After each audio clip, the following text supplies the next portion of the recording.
First of all, congratulations to Middle Tennessee on the continuation of their season. Obviously disappointed for our group, but incredibly proud of how far we've come this year.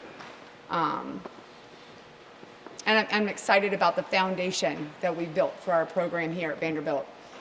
It's a storied, historic tradition of excellence at Vanderbilt on all levels, academically, athletically, specifically with our women's basketball program. We understand how special this is.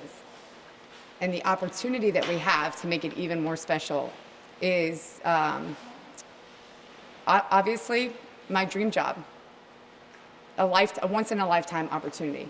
This group has given us every single thing that they have all year. I'm extremely disappointed for them that it ended like that, but that is not indicative of the season that we've had. From the beginning of the year until the game today, the progress that each individual player has made and our team collectively has made through all the ups and downs that nobody except the people in those locker rooms know about has been incredible. And it has been the most special year I have ever had as a coach, and I've had some pretty cool ones. So I am excited for the future. I obviously am disappointed that our season ended this way, but I'm really looking forward to regrouping after we take a deep breath, appreciating what this season was for us, and continuing to build on the foundation that Vanderbilt basketball is now and will be, which is a championship program. Questions for Coach? Coach, just the last play. Drawing up for Ayanna. Which one? The one for Ayanna at the buzzer. 3. It was actually a play for Sasha. I felt like we got held. We couldn't move. We couldn't cut. That wasn't new throughout the whole game.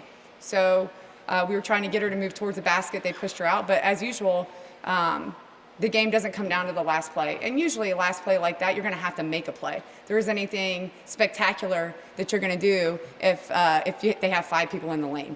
Everybody knows pretty much the only thing you can do at that point is try to get something at the rim. So I thought Ayanna made a great play to try to get the ball on the rim. And we'll keep working on that as the years go on and we develop our players. It's never X's and O's. Generally speaking, it's never X's and O's that win games, especially in March and April. You need players that make plays because everyone scouts. Everyone's trying to get a stop. Everyone understands the strategy of basketball. So at the end of the day, you need players that can make plays. And I thought Ayanna tried to make one. So it just didn't go in. But it will in the future. Coach, obviously Middle Tennessee saw you guys here back in November. How much growth did you see from your team between now and then? It's really hard to put that into words. And I think the growth you see on the court is obvious, right? And the growth, you guys don't even know about the growth off the court in terms of coming together as a team. This group went through a lot, as have most athletic teams throughout COVID. But the last 5 years haven't been easy for this group of young women. 4 of my 5 starters hadn't played in 2 years.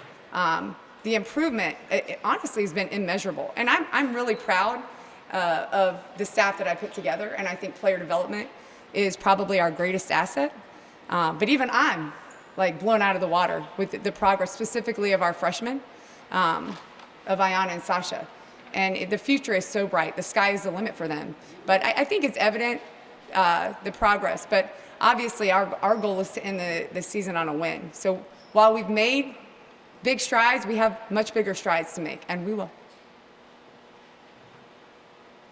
Coach, you guys had huge numbers in both steals and rebounds. I know that you guys are coming in with leading the nation in steals, especially with guard Jordan Cambridge. Was that a focal point during this game also, or is that a focal point in all games? It's a focal point in all games, yeah. So it's our identity. I think we have to just adjust because now, we can't catch people by surprise. So as you go into the year and people prepare for your pressure, you have to make adjustments, and usually they're within the game.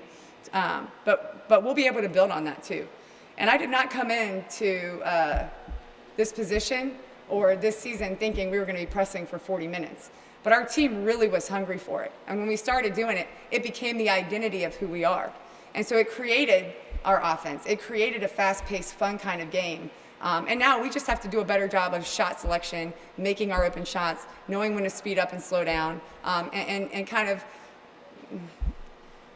being more specific about how we capitalize on the turnovers that we get. Because we're going to keep doing that. This is going to be a cornerstone of our program for years to come. Mike, you got it. Yeah, Coach, you guys were up 35-25, and at that point, they made 7 3-pointers over the next 12 minutes.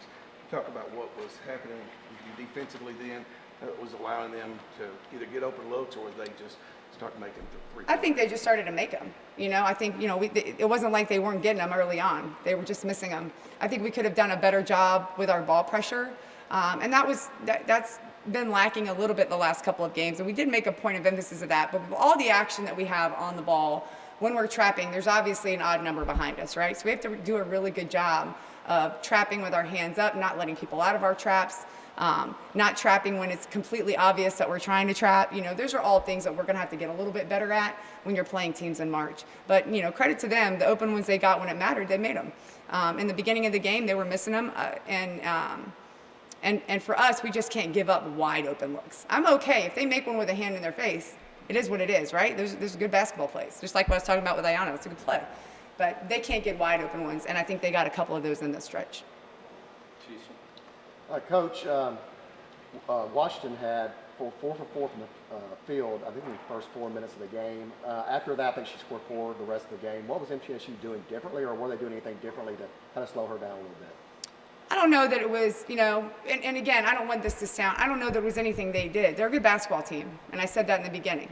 But I think we have to impose our will at times. And one of the things that Sasha has to get better at doing is not just working when it's time for her to work. She has to work all the time.